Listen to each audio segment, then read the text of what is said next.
The one thing nobody tells you about tech reviews. Ever wonder why most tech reviews sound the same?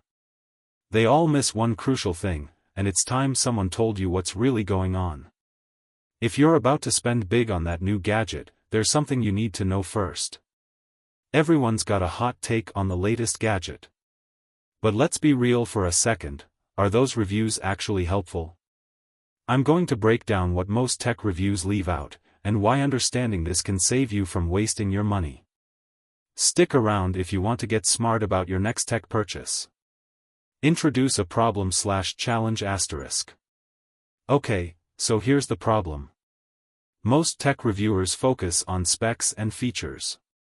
You know, the classic, this phone has a 6.7-inch OLED display, 120Hz refresh rate, blah blah blah.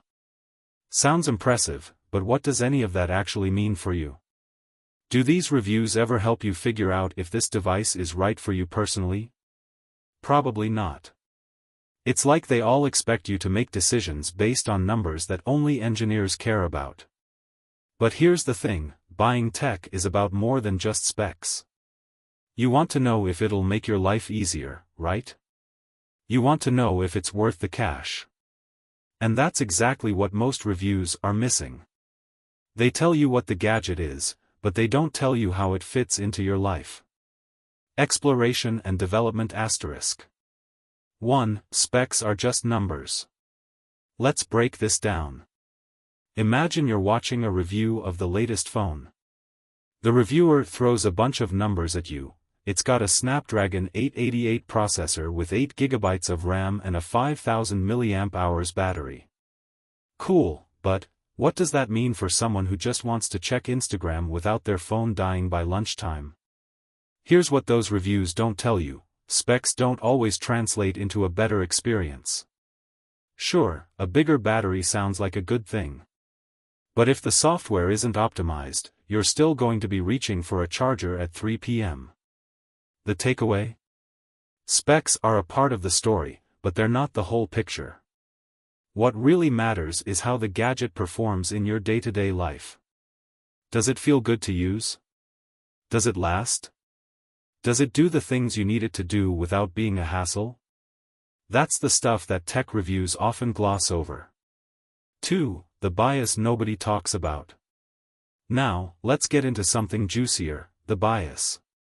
Here's the ugly truth about tech reviews: many are influenced by the brands themselves. Tech companies send out free products to reviewers. They invite them to fancy events. And let's be honest, it's hard to stay 100% unbiased when you're getting all that special treatment. I'm not saying every reviewer is compromised. But let's not ignore the fact that when you're sent a $1,000 phone for free, you might be a little softer in your review.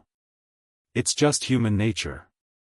You might not want to criticize a product too harshly and risk being blacklisted from future freebies. So what does this mean for you, the buyer? It means you need to take every glowing review with a grain of salt. Ask yourself, is the reviewer giving you an honest opinion, or are they just afraid of biting the hand that feeds them? 3. The real-world test. Here's another thing most reviews skip: the real-world test. They show you the device in a perfectly lit room, with no distractions. But guess what? That's not how you're going to use it. In the real world, you're using your phone on a crowded subway, while it's raining, or when you've got one hand full of groceries. You're not using your laptop in some perfectly optimized office, you're using it while juggling 1,000 other tasks at home. When was the last time a review showed you how a gadget performs under actual, real-world conditions? That's what you really need to know before spending hundreds, or even thousands, on tech. 4. The overlooked features. Another thing? Reviews tend to focus on the shiny, flashy features that sell the product. But what about the little things that can make or break your experience? For example, a phone might have a killer camera. Great. But if the fingerprint sensor is in a terrible spot, or the phone's too big to hold comfortably, those little things are going to annoy you every single day. Most reviewers don't talk about those details because they're too busy highlighting the flagship specs. But in the end, those small details are what you're going to notice. So pay attention to them. If a review doesn't cover the practical side of the device, it's not giving you the full story. Subscribe to our YouTube channel for insightful tech information that can transform your life.